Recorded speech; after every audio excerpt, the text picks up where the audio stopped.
오늘 함께 보실 하나님의 말씀은 이사야 32장입니다. 말씀 봉독은 1절에서 4절까지 하겠습니다.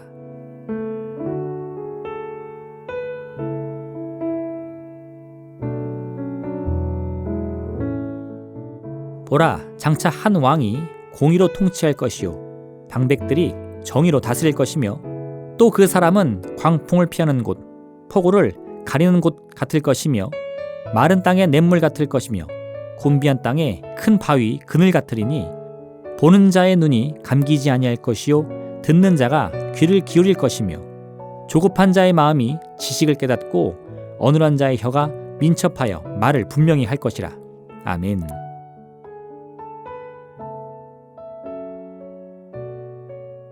오늘 본문은 위로의 말씀을 넘어서 하나님의 회복이 이스라엘에 임했을 때 그 모습이 어떠할지를 묘사하고 있습니다.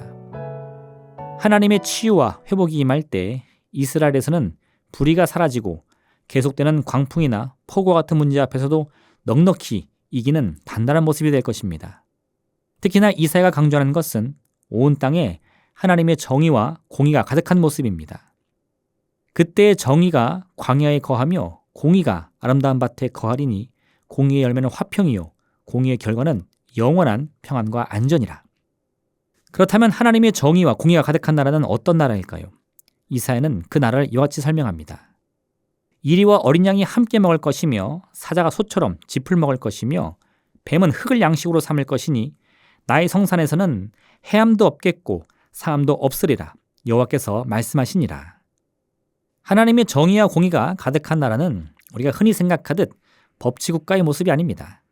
법치국가란 모든 사람과 상황을 넘어 법의 기준만이 최고이며 법의 기준에 어긋나는 모든 것을 처벌하고 심판한 나라를 의미합니다.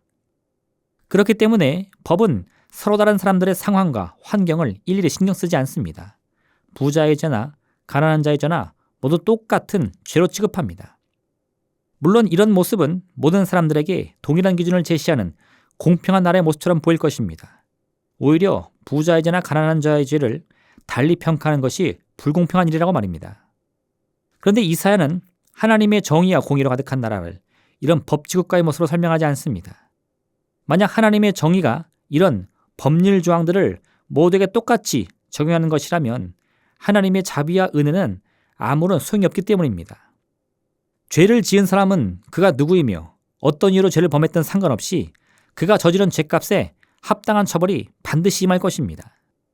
아브라함이 문 밖에 서 있을 때 저 멀리서 세 사람의 나그네가 걸어가는 모습이 보였습니다. 아브라함은 나그네를 후히 대접하려는 하나님의 말씀을 따르기 위해 급히 뛰어나가서 세 나그네를 자신의 집으로 초대합니다. 아브라함은 즉시 종들을 시켜 먹을 음식과 씻을 물을 준비합니다. 그렇게 정성을 다해서 나그네를 대접했는데 사실 이 나그네는 하나님과 하나님을 따르는 두 천사였습니다. 하나님께서는 아브라함에게 이곳에 오신 진짜 이유를 말씀해 주십니다. 여호와께서 또 이르시되 소돔과 고모라에 대한 부르짖음이 크고 그 죄악이 심히 무거우니 내가 이제 내려가서 그 모든 행한 것이 과연 내게 들린 부르짖음과 같은지 그렇지 않은지 내가 보려 알려 하노라. 깜짝 놀란 아브라함은 하나님께 간절히 기도하며 소돔과 고모라에 혹시나 있을지 모를 의인 10명을 기억하사 그들의 모든 죄를 용서해달라고 간청합니다. 그리고 놀랍게도 하나님께서는 아브라함의 기도대로 응답해 주시겠다고 말씀하십니다. 아니, 하나님의 정의가 율법의 기준을 누구에나 공평하게 적용시키는 것이라면 고작 의인 10명이 있다고 해서 온 도성의 죄와 허물을 다 용서해 주시는 것이 어떻게 맞습니까? 혹시나 아브라함은 소돔 땅에 거주하고 있던 조카 롯을 구하기 위하여 겉으로는 그럴듯한 핑계를 만들려고 이런 강구를 한 것이 아닌지 누가 알겠습니까? 하나님께서는 아브라함을 너무나 아끼고 사랑하신 나머지 하나님의 정의와 공의를 포기하기로 작정하신 것입니까? 우리는 성경이 말씀하고 있는 하나님의 정의와 공의에 관하여 바르게 이해해야 합니다.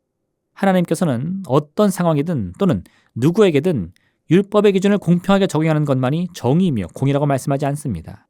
오히려 이런 세상의 기준과 방향에도 불구하고 하나님께서는 끝없는 자비와 공의를 베풀어 주실 것이며 이것이 바로 하나님의 정의와 공의라고 말씀하십니다.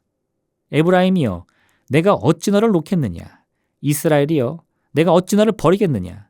내가 어찌 너를 아드마같이 놓겠느냐. 어찌 너를 스보임같이 두겠느냐. 내 마음이 내 속에서 돌이키어 나의 극렬이 온전히 불붙듯 하도다. 용서받을 수 없는 자의 죄를 용서해 주시는 것이 바로 하나님의 정의입니다. 고아와 같이 버려져야만 할 자의 운명을 바꿔주시는 것이 바로 하나님의 공의입니다. 하나님께서는 이와 같이 끝없는 자비와 용서를 오직 하나님의 이름과 그 영광을 위해 행하겠다고 말씀하십니다. 곧 나는 나를 위하여 내 허물을 도말하는 자니 내 죄를 기억하지 아니하리라.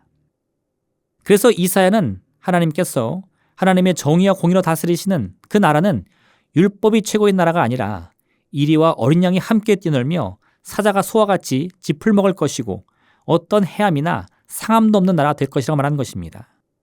하나님의 정의는 죄를 얼마나 공평하게 처벌하느냐에 있지 않습니다. 그와 반대로 하나님의 자비와 은혜가 얼마나 더 많은 이들에게 주어지고 있는지가 중요합니다. 예수님께서는 자신의 집 앞에서 구걸하던 거지 나사로를 못 본 채 한 그 부자가 죽어서 지옥에 떨어졌다 말씀하십니다. 그의 죄는 무엇입니까? 그는 남의 것을 훔치지도 않았고 거짓을 말하지도 않았습니다. 이 부자의 죄는 하나님의 정의와 공의를 무시한 것에 있습니다. 그는 자신이 가진 것으로 얼마든지 가난한 자들에게 하나님의 자비와 은혜가 무엇인지를 전할 수 있는 그 능력이 있음에도 불구하고 이를 무시해 왔습니다. 그리고 하나님은 그런 부자에게 그가 죄가 없다 말씀하지 않으십니다. 그러므로 이사야가 말한 것과 같이 진정한 하나님의 나라는 세상이 말하는 법이 기준이 되는 것이 아닙니다. 오히려 하나님의 사랑과 자비와 긍휼과 은혜가 더 많은 사람들을 통해서 더 널리 전파되며 행해지는 나라인 것입니다.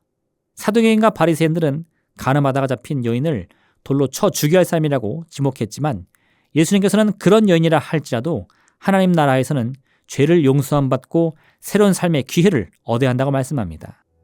오늘 하루 하나님의 정의를 세우시기 바랍니다. 법을 세우고 공평을 외치는 것이 아니라 자비를 베풀고 은혜의 손길을 내밀면서 말입니다. 우리가 베푸는 사랑으로 말미암아 우리가 거는 모든 것이 하나님의 정의와 공의가 바로 서는 하나님 나라가 되는 그 놀라운 기적을 체험하는 복된 시간 되시기를 바랍니다. 기도하겠습니다. 사랑의 하나님 아버지, 참으로 우리가 받은 은혜를 세어보게 하여 주옵소서. 거저받은 그 은혜를 이제는 우리가 값없이 나누어주며 베풀어야 할 때인 줄로 믿습니다. 주께서 우리의 모든 죄와 허물을 덮어주시고 우리를 의인 삼아 주셨기에 우리 또한 아무 자격 없어도 아무 공로 없어도 하나님께 받은 이 귀한 은혜와 사랑과 자비와 긍휼을 함께 나누며 베풀며 세상을 위로하며 어둠 가운데도 빛을 비추는 능력의 삶을 살게 하여 주옵소서. 예수님의 이름으로 기도합니다. 아멘. 하늘에 계신 우리 아버지, 아버지의 이름을 거룩하게 하시며 아버지의 나라가 오게 하시며 아버지의 뜻이 하늘에서와 같이 땅에서도 이루어지게 하소서. 오늘 우리에게 일용할 양식을 주시고 우리가 우리에게 잘못한 사람을 용서하여 준 것 같이 우리 죄를 용서하여 주시고 우리를 시험에 빠지지 않게 하시고 악에서 구하소서. 나라와 권능과 영광이 영원히 아버지의 것입니다. 아멘.